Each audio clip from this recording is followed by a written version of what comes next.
Good morning. This is Hampton Roads Real Estate News for the week of December 8th, 2025. I'm Coach Drew Little from the Home Run team at Real. The big news this week will be the Fed rate decision.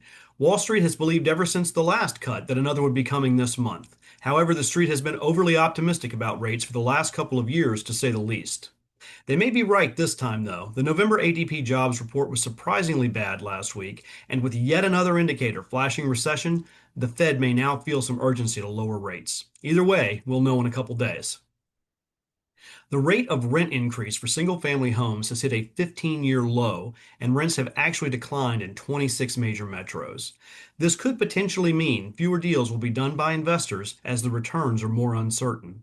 It may also serve as an incentive to some landlords to sell some properties and take some profits.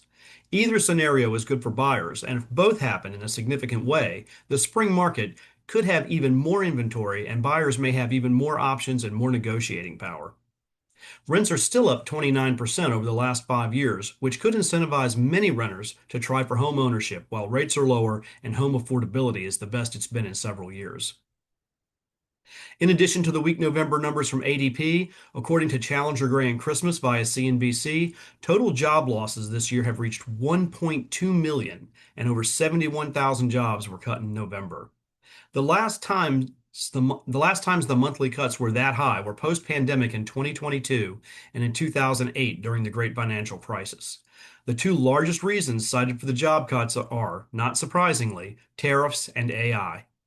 The Hampton Roads market has historically weathered recessions and other downturns better than most of the rest of the country due to the influence of the military on the local economy and the consistent economic activity our armed forces bring to the market. The local effect on housing prices and availability remains to be seen, but nationally home prices are expected to grow just 1% in 2026, which is below projected inflation and another sign that investors may have incentives to shed some properties in the coming year. Foreclosures are also up, but still well below pre-pandemic levels. In much more encouraging news, online searches for homes for sale are up over 20% last year. This supports what many agents are seeing anecdotally in the market. Buyers are coming back. Since the government shutdown ended, many local agents have seen a rush of new buyers making inquiries. It also helps that in many local cities there are a number of grant programs to help buyers make that first purchase. Some grants are as high as $60,000 and can eliminate concerns about closing costs and help buyers qualify for much more house than they thought they would. A mortgage broker knowledgeable about the local grant programs is your best source of information on these programs. This has been Hampton Roads Real Estate News for December 8th, 2025. I'm Coach Drew Little with the Home Run team at Real. Have a great day.